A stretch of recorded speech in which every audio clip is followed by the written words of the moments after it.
सबसे पहले हमारे पास है एडजेसेंट एंगल्स।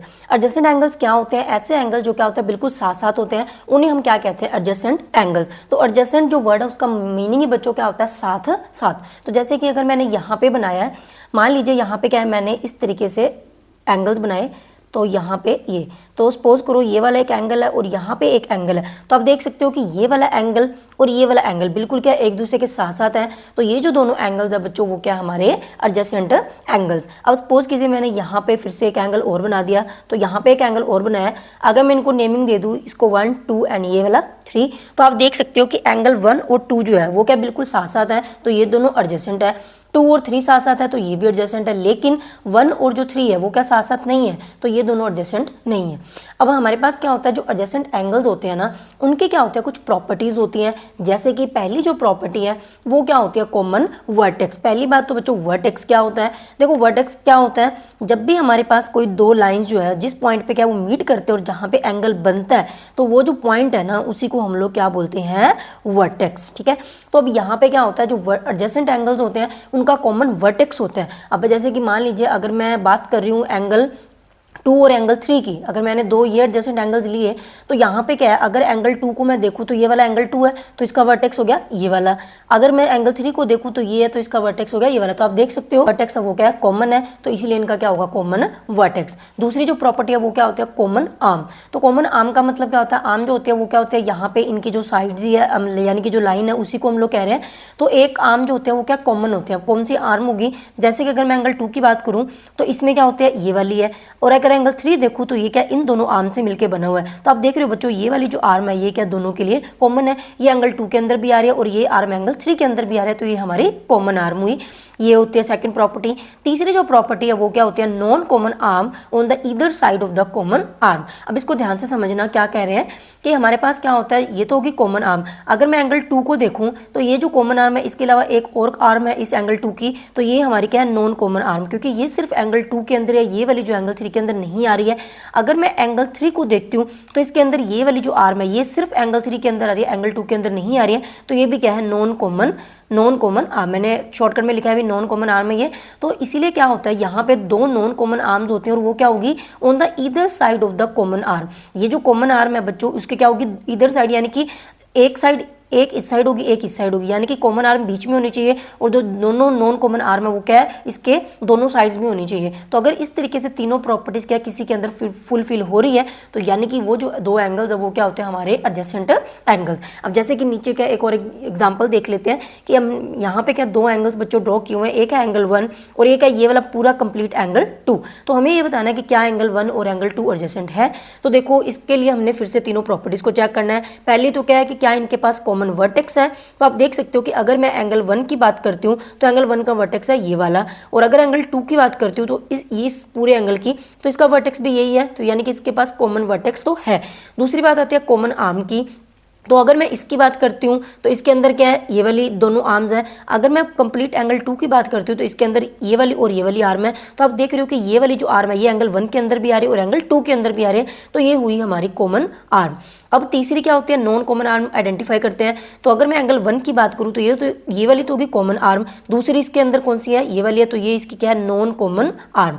इसी तरीके से अगर मैं एंगल 2 की बात करूँ जो कि कंप्लीट एंगल है, तो आप देख सकते हो एंगल 2 के अंदर क्या एक ये वाली आर्म है और एक ये वाली आर्म है, तो ये वाली जो है ये हमारी क्या बनी? फिर नॉन कॉमन आर्म। अब बच्चों यहाँ पे देखो दो नॉन कॉमन आर्म्स तो हैं, लेकिन वो क्या होते हैं? कॉमन आर्म के एक ही साइड पे दोनों, एक इधर होनी चाहिए थी एक इधर होनी चाहिए थी, लेकिन अभी दोनों क्या एक ही साइड है, इसीलिए जो तीसरी प्रॉपर्टी है वो क्या फुलफिल नहीं हो रही है, इसीलिए ये जो हमारे एडजेसेंट एंगल्स है वो नहीं है। तो हम आंसर देंगे कि no, angle 1 and angle 2 is not the adjacent angles. इसी तरीके से इसमें भी चेक कर लेते हैं कि क्या एंगल 1 और एंगल 2 एडजेसेंट है। तो आप देखोगे यहाँ पे पहले चेक कर लेते हैं कि क्या इनका कॉमन वर्टेक्स है।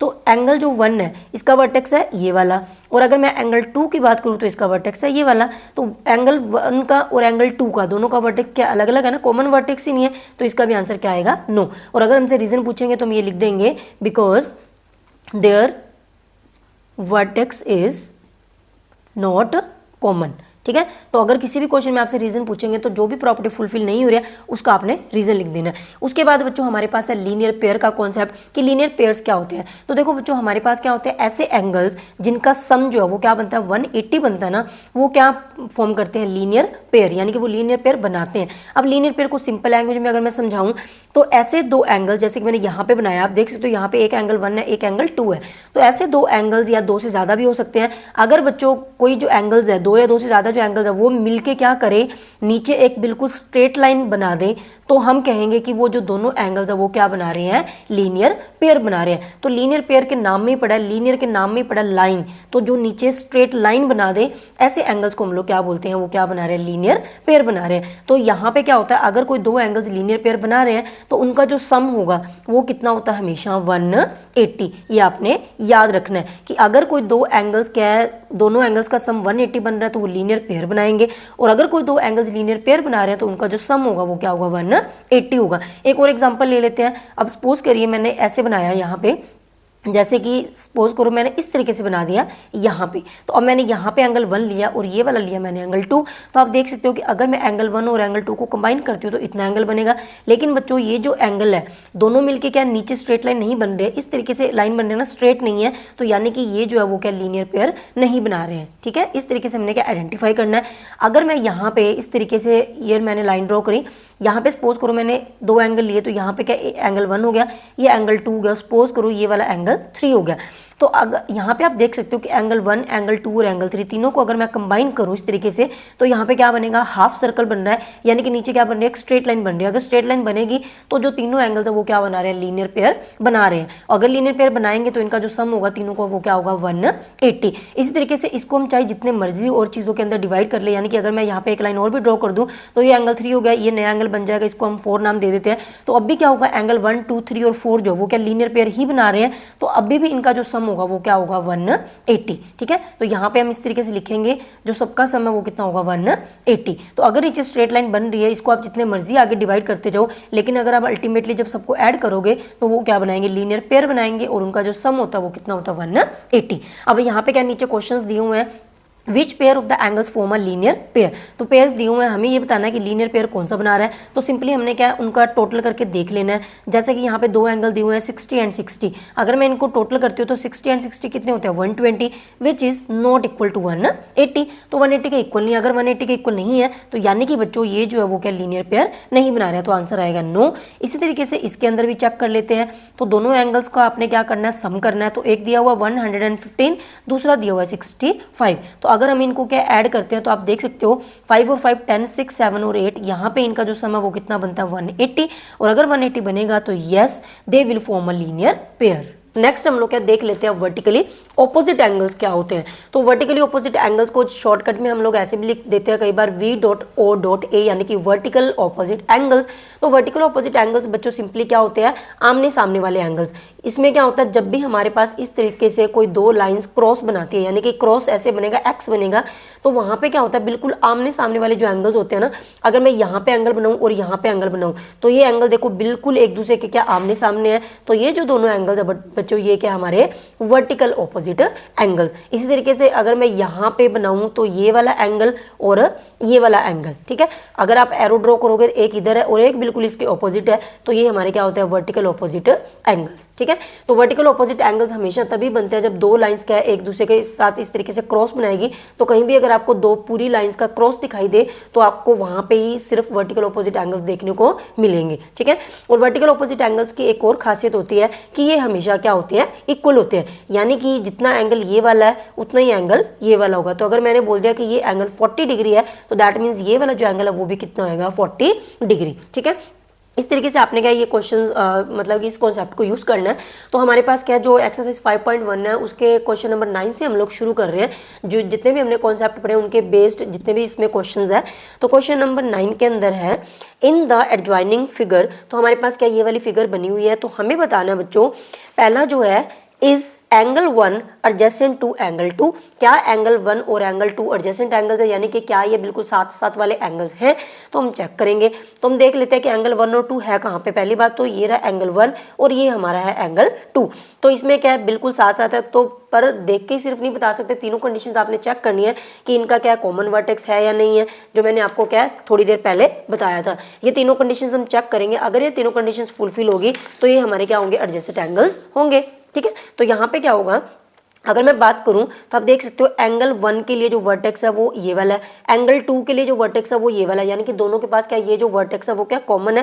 पहले कंडीशन फुलफिल हो गई। उसके बाद ये वाली बीच वाली जो देख रहे हो आप OC, ये वाली जो आर्म है वो क्या है, एंगल 1 और एंगल 2 दोनों के लिए क्या कॉमन है, बीच में आ रही है, तो ये कॉमन आर्म भी इनके पास है। दो कंडीशन फुलफिल हो गई। तीसरी क्या होती है, नॉन कॉमन आर्म। तो आप देख रहे हो ये वाली कॉमन आर्म है, इसके इस साइड पे ये वाली जो OA है ये क्या एंगल 1 की क्या नॉन कॉमन आर्म है, और एंगल 2 के लिए जो OE है ये वाली है, ये क्या नॉन कॉमन आर्म है। यानी कि दो नॉन कॉमन आर्म क्या है, कॉमन आर्म के इधर साइड पे है, यानी कि एक इधर है एक इधर है। तो तीनों कंडीशंस फुलफिल हो रही है। तो यस, जो हमारा एंगल 1 होगा वो क्या है, एडजेसेंट टू एंगल 2। तो यहाँ पे हमने आंसर देना है यस। ठीक है, उसके बाद हमारे पास क्या जो सेकंड क्वेश्चन है उसके अंदर हमसे पूछा सेकंड पार्ट में एंगल AOC। तो हमारे पास क्या कौन सा एंगल है, एंगल AOC, यानी कि मैं यहाँ पे एक बार लिख देती हूँ, एंगल 1 की बात हो रही है, एडजेसेंट टू एंगल AOE। तो कैसे देखेंगे, जैसे जैसे लिखा है वैसे वैसे आपने चलना है। A तो यहाँ पे रहा AOE, AOE, यानी कि इस एंगल की बात हो रही है। तो यहाँ पे हम लोग क्या बात कर रहे हैं, इस कंप्लीट एंगल की, इस वाले एंगल की। ठीक है, तो हमसे पूछा है कि क्या ये जो एंगल 1 है और एंगल 2 है ये क्या एक दूसरे के साथ एडजेसेंट है। तो हमने फिर से चेक करना है। तो आप देख सकते हो कि ये जो वर्टेक्स है ये क्या हमारे एंगल 1 के लिए भी है, और ये जो है पूरा एंगल जो मैंने रेड से रिप्रेजेंट किया उसके लिए भी यही वर्टेक्स है। तो कॉमन वर्टेक्स तो है, लेकिन सेकंड कंडीशन क्या होती है कि इनके पास कॉमन आर्म होनी चाहिए। तो कॉमन आर्म की अगर बात करें तो यहाँ पे बच्चों क्या है, इसके अंदर अगर हम बात करें ये वाली जो है, ये वाली जो OA है, ये वाली जो आर्म है ये क्या एंगल 1 के अंदर भी आ रही है, और ये वाली क्या एंगल AOE इस पूरे एंगल के अंदर भी आ रही है, यानी कि ये OA हमारी क्या होगी, कॉमन आर्म होगी। तो शायद दो कंडीशन फुलफिल होगी। तीसरे क्या होता है, नॉन कॉमन आर्म होनी चाहिए इधर साइड किसके, कॉमन आर्म के। तो कॉमन आर्म हमारी ये है। तो आप देख सकते हो कि इसके अंदर अगर मैं एंगल 1 की बात करती हूँ तो इसकी नॉन कॉमन आर्म ये वाली है, और एंगल AOE की अगर हम बात करें इस पूरे एंगल की तो इसके अंदर बच्चों क्या होगा, ये वाली जो है हमारी OE ये हमारी क्या नॉन कॉमन आर्म। लेकिन जो दोनों नॉन कॉमन आर्म है वो क्या है, कॉमन आर्म के एक ही साइड पे, या ना कि एक इस साइड और एक इस साइड है। तो तीसरी कंडीशन फुलफिल नहीं हो रही है।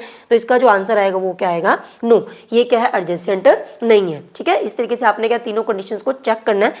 थर्ड पार्ट हमारे पास है, do COE and EOCD form a linear pair. तो देखते हैं पहले कौन कौन से एंगल है। COE, तो यहाँ पे क्या है, C देख लेते हैं कहाँ पे लिखा हुआ है, ये रहा COE। तो यानी कि यहाँ पे पूछ रहे हैं, एक तो बात हो रही है एंगल 2 की, EOD, यानी कि बात हो रही है एंगल 3 और 4 की। तो इसके अंदर दो एंगल आ रहे हैं, एंगल 3 और 4 को मिला के हमारा बच्चों क्या है, जो EOD है ना ये वाला एंगल पूरा क्या है बनता है। अब उन्होंने पूछा है कि क्या ये दोनों एंगल्स मिलके क्या लीनियर पेयर बना रहे हैं। तो लीनियर पेयर का मतलब क्या होता है कि नीचे स्ट्रेट लाइन बननी चाहिए। तो आप देख सकते हो यहाँ पे कि ये वाला जो एंगल है एंगल 2, अगर एंगल 2 की बात करूँ ये वाला एंगल और ये वाला जो पूरा एंगल है, तो मेरे को दिख रहा है ये वाला और ये वाला पूरा एंगल इस तरीके से बनेगा।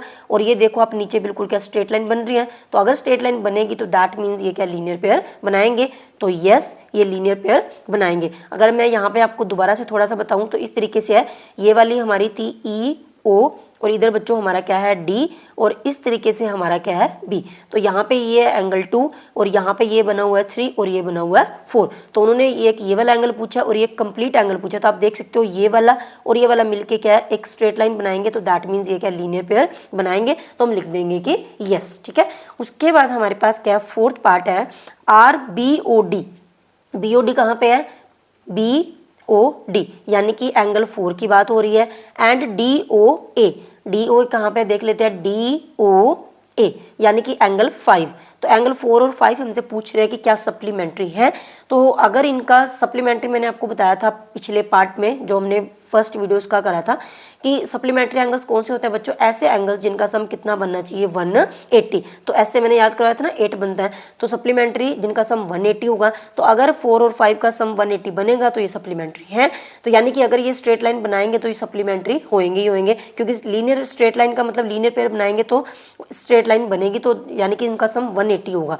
तो यहाँ पे आप देखो एंगल 4 एंड 5, तो ये रहा हमारा एंगल 4 और ये रहा 5। तो आपको पता है 4 एंड 5 ये दोनों मिलके क्या है, यहाँ पे एक स्ट्रेट लाइन बनाएंगे ना इस तरीके से, यानी कि ये क्या है 180 लीनियर पेयर बना रहे हैं। लीनियर पेयर में जो एंगल्स होते हैं बच्चों उनका सम मैंने आपको बताया था कितना होता है 180। तो दैट मीन्स एंगल 4 एंड 5 दोनों क्या हमारे सप्लीमेंट्री एंगल्स है। तो हम यहाँ पे लिखेंगे यस, ठीक है। तो इस तरीके से आपने क्या लिखना है, तो आप इसमें रीजन भी दे सकते हो यस, बिकॉज हमारे पास क्या है angle 4 plus angle 5 is equal to क्या है 180, और ब्रैकेट में आप रीजन लिख सकते हो, यहाँ पे क्या लिखोगे लीनियर पेयर, क्योंकि आप ऐसे भी लिख सकते हो because angle BOD and COA forms the linear pair, therefore both these angles are supplementary angles। Clear हुआ। उसके बाद हमारे पास क्या है, क्वेश्चन नंबर 5 है, पार्ट नंबर 5 है, what is the vertically opposite to angle 4। हमारे पास जहाँ पे एंगल 4 दिया हुआ हमें बताना उसका वर्टिकल ऑपोजिट कौन सा होगा। तो बच्चों वर्टिकल ऑपोजिट जब भी आपने पता करना हो ना, पहले तो आपने ये देखना है कि क्रॉस कहाँ पे बन रहा है। तो आप देख सकते हो यहाँ पे 3 लाइंस है, एक ये वाली है, एक ये वाली है, एक ये वाली है, लेकिन बच्चों ये वाली जो लाइन है वो क्या पूरी क्रॉस नहीं हो रही है, ये सिर्फ यहाँ तक ही है। तो जो लाइन पूरी क्रॉस नहीं हो रही है आपने उसको देखना नहीं है, तो आप इस लाइन को एक बार क्या भूल जाओ। तो यानी कि हमने सिर्फ क्रॉस वाली लाइंस को देखना है, तो यहाँ पे आप दोबारा से बना लो इस तरीके से। ये वाली है तो हम इसको नेमिंग दे देते हैं, जो ऊपर दी हुई है ये AB है और ये कौन सी है C एंड D, ठीक है। तो इसको आप एक बार भूल ही जाओ कि ये वाली है, क्योंकि वर्टिकल ऑपोजिट एंगल में हमने सिर्फ जो क्रॉस बनेगा उन्हीं 2 आर्म्स को या उन्हीं 2 लाइंस को देखना है। तो यहाँ पे क्या एंगल 4 का पूछा है, तो एंगल 4 यहाँ पे बन रहा है, यानी कि एंगल 4 यहाँ पे बन रहा है। तो मैंने आपको बताया एंगल 4 का वर्टिकल ऑपोजिट कौन सा होता है, अगर ये वाला एंगल है तो बिल्कुल इसके यहाँ पे, यानी कि ये वाला जो एंगल है, तो AOC वाला जो एंगल है वो इसका क्या होगा वर्टिकल ऑपोजिट एंगल। और AOC एंगल कौन सा, एंगल 1। तो आप लिखोगे कि जो एंगल 1 है वो क्या होगा, is the vertical opposite angle of angle 4। इस तरीके से हमने इसका आंसर लिखना है। उसके बाद क्या होगा, हमारे पास 6th पार्ट है, what is the vertical opposite angles of angle 5। तो यहाँ पे क्या है, जो एंगल 5 है उसका वर्टिकल ऑपोजिट देखना है। तो फिर से बच्चों आपने यही कोशिश करनी है कि आप क्या क्रॉस बना के इस तरीके से कर लो। मैं यहाँ पे बना रही हूँ एक बार छोटा सा यहाँ पे, ठीक है। ये है हमारा AB और ये है CD। तो यहाँ पे एंगल 5 है, एंगल 5 देखो कहाँ पे बन रहा है, ये वाला बन रहा है A और D के बीच में। तो A और D के बीच में यहाँ पे बन रहा है एंगल 5, हमें इसका वर्टिकल ऑपोजिट देखना है। तो आप क्या करोगे, बिल्कुल इस तरीके से ये वाला एंगल है बिल्कुल इसके ऑपोजिट लगा दो, तो ये वाला जो एंगल बनेगा ये हमारा वर्टिकल ऑपोजिट है, यानी कि COB। अब इसमें देख लो कि COB ऊपर कौन सा है, तो COB। तो आप सिंपल लिख सकते हो COB के अंदर कौन कौन से है बच्चों, COB के अंदर 2 एंगल्स प्रेजेंट है, एक एंगल 2 और एक एंगल 3। तो यानी कि 2 और 3 को ऐड करके पूरा एंगल ये बनेगा। तो आप यहाँ पे लिख सकते हो what is the vertical opposite of angle 5। तो हम लिखेंगे एंगल COB, कौन सा, COB, angle COB that is ये किसके इक्वल है, एंगल 2 + 3 इज द, ये हमारा क्या है vertical opposite angle of angle 5।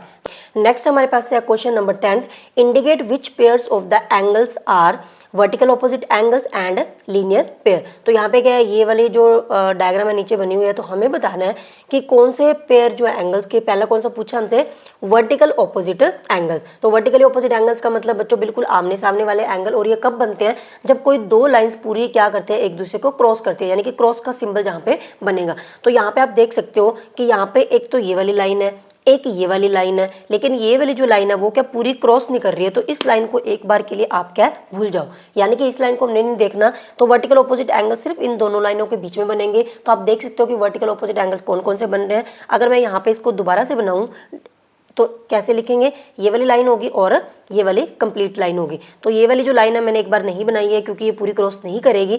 तो आप यहाँ पे देखो कि वर्टिकल ऑपोजिट एंगल्स कौन से बनेंगे। तो यहाँ पे बच्चों क्या है, ये यहाँ पे दिया हुआ है एंगल 5, यहाँ पे दिया हुआ है एंगल 4। तो आप देख सकते हो कि इसके सामने ये वाला जो एंगल है, बिल्कुल इसके सामने ये वाला जो एंगल है, ये हमारा क्या है वर्टिकल ऑपोजिट एंगल ऑफ 4, यानी कि एंगल 4 और एंगल यहाँ पे, तो यहाँ पे जो एंगल दिया वो कौन सा दिया हुआ है, एंगल 1। तो यानी कि 4 एंड 1। तो हम यहाँ पे लिखेंगे एंगल 1 एंड 4, ये हमारे क्या है वर्टिकल ऑपोजिट एंगल्स। इसके अलावा आप देखो कि क्या कोई और भी वर्टिकल ऑपोजिट एंगल्स है, तो वर्टिकल ऑपोजिट एंगल और कौन सा होगा, ये जो एंगल 5 है इसका वर्टिकल ऑपोजिट एंगल कौन सा होगा, बिल्कुल ये वाला बनेगा। तो आप देख सकते हो यहाँ पे इसके बीच में क्या थी, यहाँ पे ये वाली भी लाइन ड्रॉ की हुई थी ना, जो मैं कि रेड पेन से एक बार कर रही हूँ, ये वाली यहाँ पे बन रहा था एंगल 3 और यहाँ पे एंगल बन रहा था एंगल 2। तो यानी कि 2 + 3 जो है वो मिलके क्या है, एंगल 5 के क्या वर्टिकल ऑपोजिट है। तो इसके अंदर क्या वर्टिकल ऑपोजिट एंगल कौन कौन से बनेंगे, एक तो बन रहा है एंगल 1 और 4 और एक इसके अंदर बनेगा बच्चों एंगल 5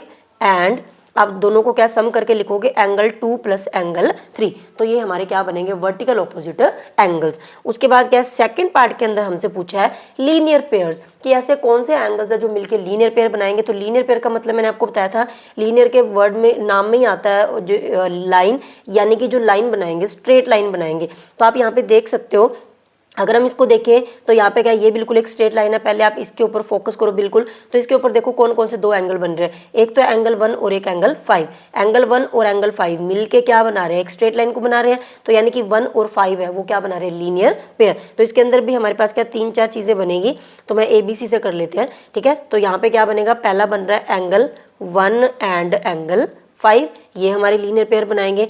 दूसरा कौन सा बनेगा, अगर मैं इस लाइन के नीचे वाली साइड देखूं, इसके पहले मैंने ऊपर वाले देखे एंगल, अब नीचे वाले देखते हैं। तो ये एंगल 4 + 3 + 2, तो ये क्या है, तीनों एंगल मिलके बच्चों यहाँ पे देख सकते हो आप बिल्कुल एक स्ट्रेट लाइन बन रही है।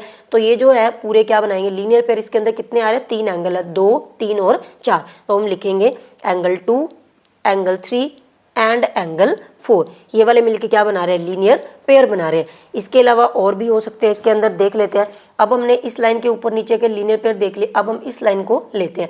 तो यहाँ पे ये वाली जो लाइन है इसके भी आपने क्या करना है, ऊपर इस साइड वाली देख लो लीनियर पेयर कौन बना रहा है और इस साइड देख लो, क्योंकि हर एक लाइन के ऊपर नीचे 2 लीनियर पेयर वाले बनेंगे। तो इस लाइन को अगर आप देखोगे बच्चों, तो इसके ऊपर क्या है, ये वाली जो स्ट्रेट लाइन है इसके ऊपर एंगल 4 और एंगल 5, ये दोनों मिलके क्या है 180 बनाएंगे। आप देख सकते हो बिल्कुल स्ट्रेट लाइन बनेगी, तो ये लीनियर पेयर में है। तो हम यहाँ पे लिखेंगे एंगल 4 एंड एंगल 5, क्लियर हुआ। उसके बाद एक और बनेगा, यही वाली जो लाइन है इसके इस साइड पे देख लेते हैं, पहले हमने ऊपर वाला देखा, अब हम नीचे वाले इस साइड वाले देखेंगे। तो यहाँ पे आप देख सकते हो, यहाँ पे ये बनेगा, इसके अंदर देखो कौन कौन से आ रहे हैं, एंगल 1 आ रहा है, एंगल 2 आ रहा है और एंगल 3 आ रहा है। तो अगर मैं यहाँ पे ये देखूँ तो इसके अंदर तीनों एंगल आएंगे, तो हम लिखेंगे एंगल 1, एंगल 2 एंड एंगल 3। तो इस तरीके से क्या बच्चों, ये तीनों मिलके क्या बनाएंगे, लीनियर पेयर बनाएंगे। चलिए नेक्स्ट क्वेश्चन है, question number 11, in the following figure is angle 1 adjacent to angle 2, give reasons. तो हमें क्या है, यहाँ पे क्या पिक्चर बनी हुई है, यहाँ पे डायग्राम बनी हुई है। तो हमें ये बताना है कि क्या एंगल 1 जो है, एंगल 1 है वो क्या एंगल 2 के एडजेसेंट है। तो हमने वही 3 चीजें चेक करनी है, कॉमन वर्टेक्स, कॉमन आर्म और non common arm on the either side of common arm, ठीक है। तो यहाँ पे अगर हम बात करें कॉमन वर्टेक्स पहले देख लेते हैं। तो बच्चों यहाँ पे क्या एंगल 1 और एंगल 2 है। एंगल 1 के लिए वर्टेक्स कौन सा है, ये वाला मैंने बताया था, जहां पे 2 लाइंस मीट करते हैं एंगल बनाने के लिए, उस पॉइंट को हम वर्टेक्स कहते हैं। तो इसका वर्टेक्स तो है ये वाला। लेकिन अगर एंगल 2 की बात करूं तो इसका बच्चों जो वर्टेक्स है वो क्या है, ये वाला। तो दोनों के वर्टेक्स ही पहली बात तो अलग अलग है, कॉमन नहीं है, तो बाकी कंडीशन देखने की जरूरत ही नहीं है। अगर एक कंडीशन भी फुलफिल नहीं हो रही है तो ये हमारे क्या है, एडजेसेंट नहीं है। तो हम यहाँ पे आंसर लिखेंगे नो।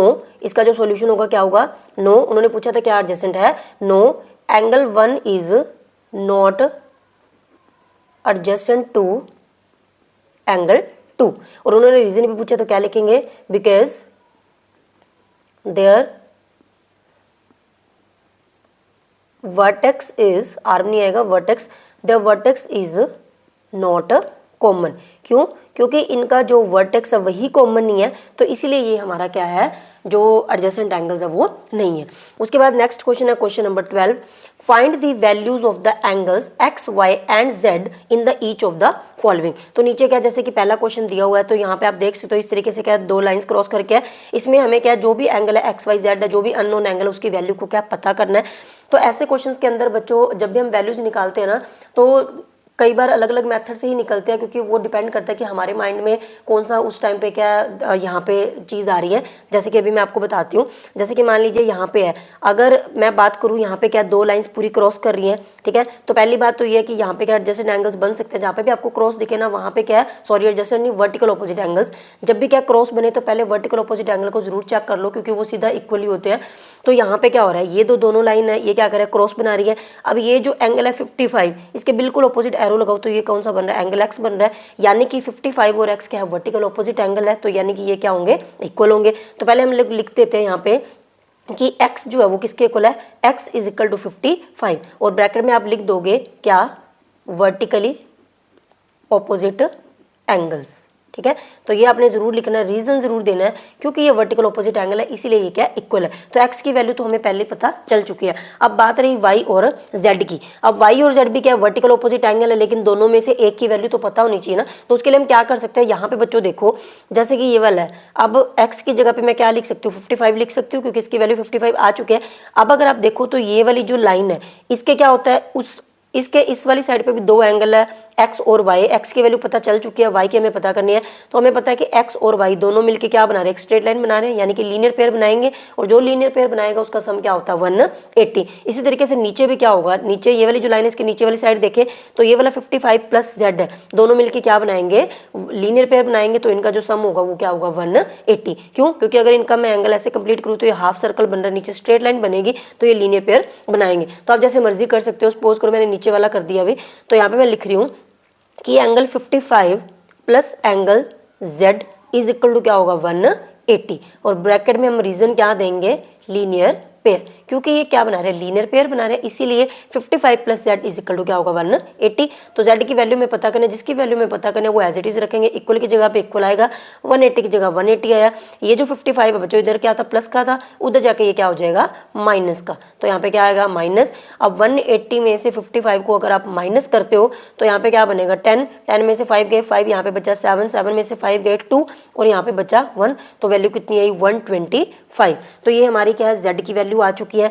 अब हमारे पास किसकी वैल्यू रहती है, सिर्फ और सिर्फ y की। तो आप देख सकते हो ये वाली जो दोनों लाइंस थी, ये वाला जो एंगल z है ये बिल्कुल क्या है, वर्टिकल ऑपोजिट है किसके, एंगल y के, तो जितना z है उतना ही क्या होगा, y होगा ना। देयरफॉर हम यहाँ पे लिखेंगे एंगल ऑल्सो, आप ऐसे लिखो also angle y is equal to angle z, और रीजन दे दो वर्टिकल ऑपोजिट एंगल्स। तो इसीलिए क्या होगा, जो एंगल y है, क्योंकि z की वैल्यू कितनी थी, 125 है, तो एंगल y की वैल्यू भी कितनी होगी, 125। तो इस तरीके से हमने क्या ये क्वेश्चन को सॉल्व करना है। ठीक है, तो इसमें क्या होता है, डिपेंड करता है कि आपने, इसमें कोई जरूरी नहीं है कि पहले x की वैल्यू निकलेगी देन z की निकलेगी, पहले y की भी निकल सकते हैं, वो डिपेंड करेगा हमारे माइंड में उस टाइम पे कौन सी चीज़ आ रही है। तो इनकी आपको प्रैक्टिस जरूर करके देख लेनी है बच्चों।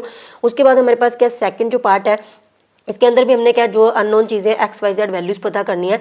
तो चलिए सबसे पहले देख लेते हैं। सबसे पहले आप ना, जब भी हमारे पास इस तरीके से क्रॉस बनता हो तो पहले आप वर्टिकल ऑपोजिट एंगल्स को देखने की कोशिश करो, क्योंकि उनको निकालना ईजी है। तो अभी देखो दो लाइंस है जो पूरी क्रॉस करी है, ये वाली जो लाइन है इसको मैं क्या थोड़ा सा रेड से ड्रॉ कर देती हूँ।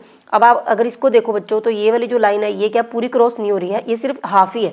तो यानी कि एक बार आप क्या इसको क्या भूल जाओ, अगर हम इस तरीके से देखें, अगर मैं इसको एक बार भूल जाती हूँ तो हमारे पास क्या है, ये वाली दोनों लाइंस बनती हैं। ठीक है, अब यानी कि क्या है, जो ये वाले एंगल है, ये वाला जो 40 है, ये क्या है, बिल्कुल इसके ऑपोजिट जो एंगल है z है, इसके क्या वर्टिकल ऑपोजिट है। तो यानी कि अगर ये वाला 40 है तो हमारा z जो है वो भी कितना हो गया, 40 डिग्री। समझ में आया? तो इतना तो पहले आपने लिख ही देना है वर्टिकल ऑपोजिट एंगल्स के लिए। तो यहाँ पे हम लिखेंगे कि angle z is equal to क्या होगा, 40 डिग्री, और ब्रैकेट में रीजन दे दोगे फिर से वर्टिकल ऑपोजिट एंगल्स। तो एग्जाम में आपने पूरा लिख के आना वर्टिकल ऑपोजिट एंगल्स, मैं शॉर्ट में एक बार लिख रही हूँ VOA।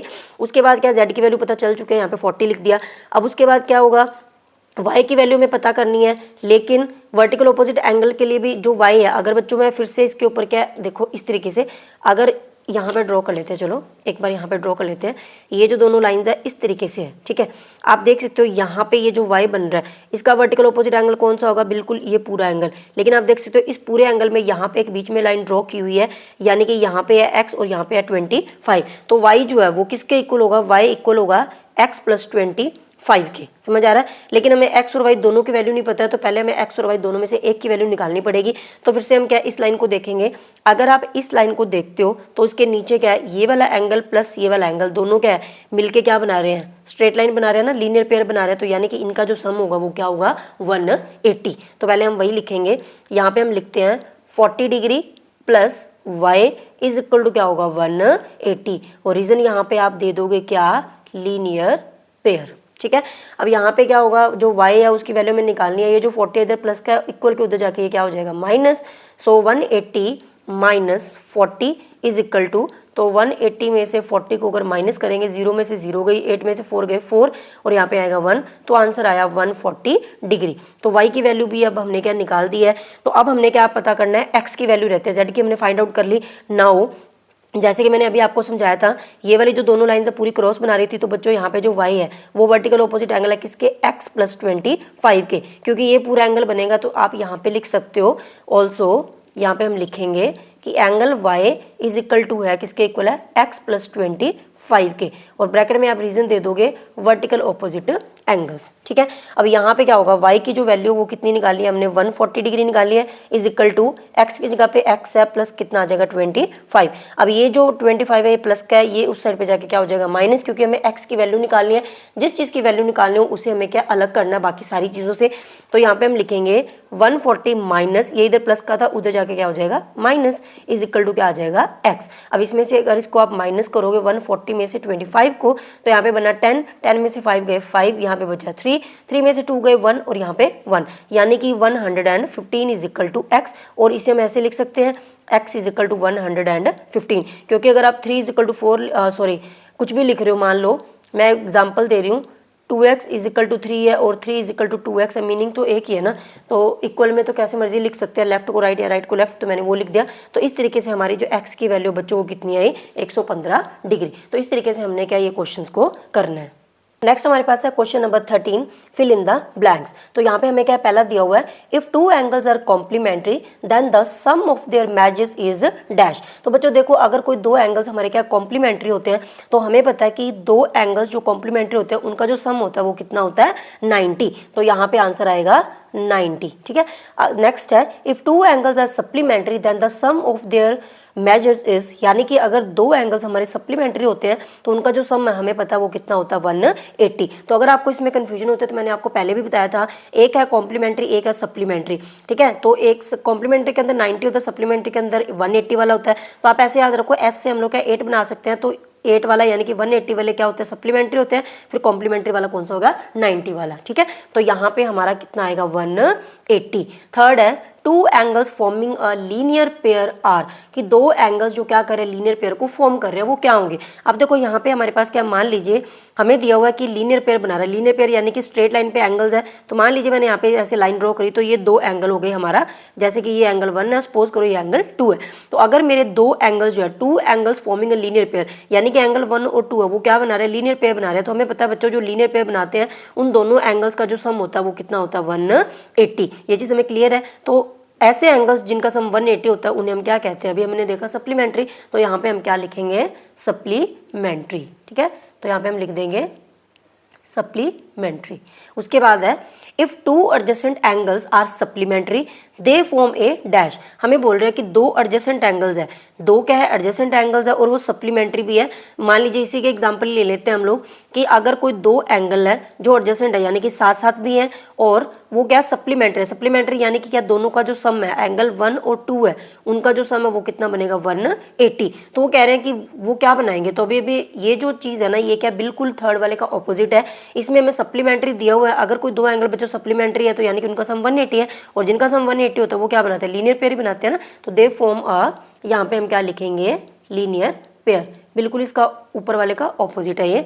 उसके बाद if two lines intersect at a point then the vertically opposite angles are always, कि अगर कोई दो लाइंस किसी भी पॉइंट पे इंटरसेक्ट करती है, तो मैंने आपको बताया था जहाँ पे क्रॉस बनता है वहाँ पे ये वाला जो एंगल है और ये वाला जो एंगल है, यानी कि ये वाला एंगल हो गया और ये वाला जो एंगल है, ये दोनों एंगल ये हमारे क्या होते हैं इक्वल होंगे। तो ये वर्टिकल ऑपोजिट एंगल्स होते हैं और वर्टिकल ऑपोजिट एंगल हमेशा क्या होते हैं इक्वल होते हैं। सो दे आर ऑलवेज इक्वल। उसके बाद है if two lines intersect at a point and if one pair of vertical opposite angles are acute angle, वो कह रहे हैं कि दो लाइंस क्या है इंटरसेक्ट करें इस तरीके से। मान लीजिए इस तरीके से एक पॉइंट पे क्या इंटरसेक्ट करी है, ठीक है, two lines are intersect at a point and if one pair of the vertical opposite angles are acute angle. तो हमें पता है यहाँ पे जब भी कोई दो लाइंस एक दूसरे को क्रॉस करती है इंटरसेक्ट करती है तो वहाँ पे दो पेयर्स बनते हैं जो वर्टिकल ऑपोजिट एंगल्स के हैं। एक तो ये वाला बनेगा, ये वाला हो गया, और एक हमारा ये वाला होगा, ये वाला एंगल और ये वाला एंगल हो गया। ये दोनों वर्टिकल वर्टिकल ऑपोजिट है, ये वाले दोनों वर्टिकल ऑपोजिट है। तो वो बोल रहे हैं कि अगर इनमें से एक पेयर जो वर्टिकल ऑपोजिट एंगल्स का वो क्या एक्यूट एंगल है, मान लीजिए ये क्या एक्यूट है। एक्यूट का मतलब बच्चों क्या होता है, ऐसे एंगल्स जो क्या होते हैं 0 से बड़े होते हैं और 90 से क्या होते हैं छोटे होते हैं, उन्हें हम क्या कहते हैं एक्यूट एंगल। ठीक है, और एक्यूट एंगल देखो वैल्यू तो मैंने बता दी कि 90 से छोटे है, लेकिन देखने में कैसे पता चलता है कि वो एक्यूट है कैसे है। लेकिन इसमें पूछा क्या है, then the other pair of the vertical opposite angles are dash. उन्होंने कहा कि जो अदर पेयर है, सपोज कीजिए मैंने अगर ये एक्यूट माना तो ये वाले जो दोनों पेयर हैं वर्टिकल ऑपोजिट एंगल्स के, ये हमें पूछ रहे हैं वो क्या होंगे। तो देखो यहाँ पे क्या होता है ना, हमें ये तो पता है कि एक्यूट एंगल वो होते हैं जिसकी वैल्यू क्या होती है 90 से छोटी होती है, लेकिन ड्रॉ करने में कैसे पता चलता है। तो देखो मैंने आपको बताया था जो हमने इसका पार्ट 1 किया था कि अगर आपके पास इस तरीके से बॉक्स लाइक स्ट्रक्चर में एंगल बना हुआ आए तो वो कितना होता है 90 डिग्री का होता है। तो अगर आपको 90 डिग्री का पता है बच्चों, तो इस लाइन को अगर ये वाली जो लाइन है ना स्ट्रेट लाइन है, ये आपको इस तरीके से कहीं भी झुकी हुई नजर आए इसके ऊपर, तो तब वहां पे जो एंगल होता है वो हमेशा कौन सा होता है, हमारा एक्यूट एंगल ही होता है। ये आपने पहचान करनी है। मान लीजिए वैल्यू देख के तो बता दो कि 90 से छोटा था वो एक्यूट है, लेकिन अगर आप इस तरीके से मैंने बोल दिया ये कौन सा है बताओ मेरे को, ये एंगल कौन सा, मैंने आपको वैल्यू नहीं बताई, तो आप इस तरीके से आइडिया लगा सकते हो कि वो एक्यूट है, ऑब्ट्यूज है या राइट है। अगर स्क्वायर में ऐसे एंगल दिखेगा तो वो राइट एंगल होगा ना, यानी कि 90 है। अगर ये वाली लाइन इस साइड पे झुकी हुई दिखाई दे तो वो कौन सा होगा, हमारा एक्यूट। और यही बच्चों लाइन अगर इस साइड पे क्या है इस तरीके से फैली हुई दिखाई दे आपको इस तरीके से, अगर ये लाइन क्या अपनी इस लाइन से इस तरीके से फैल चुकी है, तो फिर वो जो एंगल बनेगा वो हमारा कौन सा होता है, ऑब्ट्यूज एंगल। ठीक है, अब यहाँ पे क्या होता है, अगर एक वर्टिकल ऑपोजिट का जो पेयर है वो क्या एक्यूट एंगल है, तो दूसरा जो बनेगा वो हमारा बच्चों कौन सा होगा, ऑब्ट्यूज। तो यहाँ पे आंसर आएगा ऑब्ट्यूज। अब क्यों होगा ऑब्ट्यूज ये भी बता देती हूँ कि देखो अगर नहीं समझ में आया तो कैसे है। ऑब्ट्यूज का मतलब क्या होता है, ऐसे एंगल जिनका क्या होता है वैल्यू 90 से बड़ी होती है और 180 से क्या होती है छोटी होगी। ठीक है, अब देखो अगर यहाँ पे क्या है, अगर मैं इस लाइन की बात करूँ ऐसे है, तो इसके ऊपर जो दोनों एंगल्स होते हैं उनका सम क्या बनेगा, 180 बनेगा ना, यानी कि 180 सम बनना चाहिए, 180 से बड़ा तो हो ही नहीं सकता। तो अगर ये वाला एक्यूट है, अगर इसकी वैल्यू का 90 से कम है, 90 से कम यानी कि 89 ही मान लो आप। ठीक है, सबसे बड़ा एक्यूट एंगल हम लोग ले लेते हैं कौन सा, 89 है। तो अगर ये 89 है तो इन दोनों का सम 180 बनेगा ही बनेगा। तो ये फिर एंगल कितना होगा, 180 में से क्या करेंगे 89 को माइनस कर लेंगे। तो अगर आप माइनस करोगे तो यहाँ पे देखो कितना आता है 91, यानी कि ये वाला एंगल कितना है 91, और 91 जो वो 90 से बड़ा है, और जो 90 से बड़ा होगा वो हमारा कौन सा होता है, ऑब्ट्यूज एंगल। इसलिए हमें पता चला कि अदर जो एंगल है वो कौन सा होगा, obtuse angle. Next question, in the adjoining figure name the following pairs of the angles. तो हमारे पास क्या है, ये वाली जो फिगर है ये क्या बनी हुई है, तो हमें क्या है एंगल्स के नाम बताने हैं। पहला हमसे पूछा है ऑब्ट्यूज वर्टिकली ऑपोजिट एंगल। तो यहाँ पे क्या हम लिख लेते हैं, पहला जो हमसे पूछा है क्वेश्चन में क्या है, ऑब्ट्यूज होना चाहिए लेकिन वर्टिकल ऑपोजिट एंगल होना चाहिए। तो यहाँ पे देख सकते हो कि जब भी वर्टिकल ऑपोजिट एंगल आए तो आपने हमेशा क्या देखना है, एक्स को ही देखना है, क्रॉस को देखना है। तो पहले देखो ये वाली जो दो लाइंस है ए सी और बी डी, ये पूरी क्रॉस कर रही है, ये वाली जो लाइन है ये क्या पूरी क्रॉस नहीं कर रही है। तो एक बार आप क्या इसको क्या भूल जाओ, इसके ऊपर आप क्या इस तरीके से फिंगर रख सकते हो। ठीक है, अब आपने सिर्फ इस लाइन पे फोकस करना दोनों पे, तो ये क्या क्रॉस बना रही है। अब यहाँ पे देख सकते हो एक तो ये वाला और ये वाला एंगल क्या वर्टिकल ऑपोजिट एंगल है, क्योंकि एक दूसरे के ऑपोजिट है। एक ये वाला और एक ये पूरा ऊपर वाला वर्टिकल ऑपोजिट होगा, राइट, इस तरीके से। तो हमने बताना ऑब्ट्यूज, तो ऑब्ट्यूज कौन सा होता है बच्चों, जो हमारा क्या होगा 90 से बड़ा होगा। तो आप देख ही सकते हो यहाँ से, तो देखने में पता चल रहा है कि ये एंगल छोटा है, ये वाले वर्टिकल ऑपोजिट का पेयर है जो क्या छोटे है यानी कि एक्यूट है, और ये वाला जो होगा ये हमारे क्या होंगे, ऑब्ट्यूज एंगल होंगे। तो इन्हीं के हमने नाम लिखने हैं। तो हम लिखेंगे AOD, तो कौन सा होगा AOD, एंड दूसरा कौन सा है BOC, यहाँ पे आ जाएगा BOC। ठीक है, इस तरीके से लिखना है। उसके बाद हमसे क्या सेकंड पार्ट पूछा है, एडजेसेंट कॉम्प्लीमेंट्री एंगल्स। अब पहली बात तो कि कॉम्प्लीमेंट्री जहाँ पे आ गया, कॉम्प्लीमेंट्री का मतलब क्या होता है, ऐसे एंगल्स जिनका सम क्या होता है हमारा 90 डिग्री, राइट। अब एडजेसेंट भी होने चाहिए, तो यहाँ पे आप देख सकते हो कि यहाँ पे 90 बन रहा है, लेकिन यहाँ पे तो कोई है ही नहीं, एक ही अकेला एंगल है यहाँ पे बन रहा है। ये देखो ये वाला जो है ये क्या 90 बनेगा यहाँ पे इस तरीके से, और ये पूरा एंगल क्या 90 का, लेकिन इसके अंदर क्या दो एंगल्स बन रहे हैं बच्चों। कौन कौन से बन रहे हैं, एक है हमारा ये वाला एंगल और एक है हमारा ये वाला एंगल। ठीक है, ये वाला और ये वाला जो दोनों एंगल है इनके क्या है, कॉमन वर्टेक्स है, कॉमन आर्म भी है और नॉन कॉमन आर्म भी है। तो ये दोनों क्या होंगे, हमारे एडजेसेंट एंगल्स। तो इन्हीं के हमने नाम लिखने हैं। कौन सा है, BOA, तो इसमें लिखेंगे BOA, एंड दूसरा एंगल हमारा कौन सा बनेगा, AOE। ये हमारे क्या है, एडजेसेंट भी है और कॉम्प्लीमेंट्री, यानी कि इनका जो सम है वो क्या बनेगा 90। तीसरा है इक्वल सप्लीमेंट्री एंगल्स। अब देखो सप्लीमेंट्री का मतलब क्या है, जिनका सम क्या बनना चाहिए 180 बनना चाहिए। तो यहाँ पे क्या हमने देखना है कि इक्वल भी होने चाहिए और सप्लीमेंट्री भी होने चाहिए, यानी कि सप्लीमेंट्री का मतलब ऐसे एंगल्स जिनका सम 180 बनेगा। तो हमें पता है जिनका सम 180 बनता है वो क्या बनाते हैं, लीनियर पेयर बनाते हैं ना, कि बिल्कुल स्ट्रेट लाइन बनाते हैं। तो आप पहले स्ट्रेट लाइन पे फोकस करो। तो यानी कि जैसे कि मान लो अगर ये स्ट्रेट लाइन है तो यहाँ पे देखो कि क्या इक्वल एंगल है। अब देखो सप्लीमेंट्री एंगल अगर इक्वल होंगे बच्चों, दो एंगल जिनका सम क्या है 180 बनेगा, उन्हें हम सप्लीमेंट्री कहते हैं। अगर वो इक्वल है तो क्लियर हो रहा है कि इक्वल होंगे तो वो कौन सा होगा, 90 का होगा ना, 90 + 90 ही 180 होता है। तो आप यहाँ से भी आइडिया लगा सकते हो। तो यहाँ पे देखो ये वाला एंगल और ये वाला एंगल, ये दोनों हमारे क्या है, सप्लीमेंट्री भी है, क्योंकि इनका जो सम है वो क्या बनेगा 180। ये पूरा क्या बनाएंगे, स्ट्रेट लाइन बनाएंगे तो 180 होगा, और ये क्या होंगे हमारे इक्वल भी है। तो हमने यही लिखना है, क्या लिखेंगे, BOE। तो यहाँ पे आएगा BOE एंड दूसरा कौन सा है, EOD। उसके बाद हमारे पास क्या फोर्थ है, अनइक्वल सप्लीमेंट्री एंगल्स। अब यहाँ पे क्या हमें अनइक्वल होने चाहिए, यानी कि वो इक्वल ना हो, दो एंगल्स जिनका सम 180 बनना चाहिए लेकिन ये इक्वल नहीं होनी चाहिए, अब अनइक्वल होना चाहिए, एक छोटा और एक बड़ा। ठीक है, तो ये चीज़ हमने चेक करनी है। तो इसको ना एक बार मैं यहाँ पे क्या दोबारा बना रही हूँ सो दैट आपको कन्फ्यूजन ना हो। देखो इस तरीके से आपने बना लेना है। जब भी आपको वर्ड आए सप्लीमेंट्री तो आपने क्या स्ट्रेट लाइन को देखना है, क्योंकि आपको पता सम 180 बनेगा यानी कि लीनियर पेयर बनेगा। तो जो कंप्लीट लाइन है उसी को आपने देखना है। तो यहाँ पे देखो ये वाली जो लाइन है, अगर मैं इसकी बात करूँ, एक लाइन को आप कंसिडर कर लो, इस लाइन को ले लो आप। पहले इसके ऊपर देखो कि कहाँ पे कौन कौन से एंगल है जो 180 बना रहे हैं, उन्हीं के ऊपर हमने फोकस करना है। तो अगर आप बच्चों देखोगे इस लाइन को, अगर मैं देखूँ BD को, तो इसके ऊपर आप देख सकते हो एक तो ये वाला जो एंगल है हमारा, ये वाला BOA, और एक ये पूरा एंगल हो गया। ये दोनों क्या है मिलके 180 बनाएंगे, लेकिन ये अनइक्वल है, ये वाला एंगल छोटा है और ये पूरा एंगल हमारा क्या है बड़ा है। तो इस तरीके से हम क्या लिख सकते हैं, तो हम इसके नेमिंग लिख देंगे BOA। तो इसके अंदर क्या काफ़ी बनेंगे, पहला जो पेयर है वो कौन सा है, BOA एंड BOA लिखा, एंड दूसरा कौन सा लिखा मैंने, AOD, ये वाला पूरा एंगल। ठीक है, तो यहाँ पे आएगा AOD, इनका सम जो है वो 180 बनेगा और दोनों अनइक्वल भी है।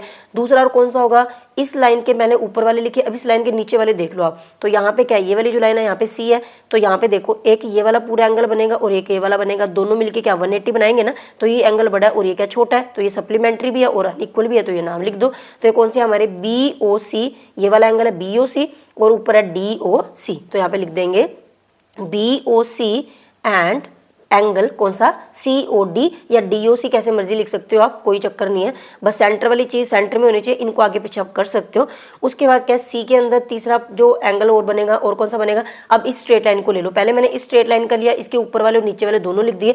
अब आप इस लाइन को ध्यान में रखो, ये वाली जो लाइन है इसको हमने क्या मेन कंसिडर करना। अब इसके ऊपर नीचे आप देख लो कैसे है। तो अगर आप देखोगे बच्चों, इसके मैं अगर नीचे वाली बात करूँ, इस लाइन के नीचे वाले एंगल्स की बात करूँ, तो एक ये वाला एंगल और एक ये वाला एंगल, दोनों का सम क्या है 180 बनेगा ना, इस तरीके से पूरा।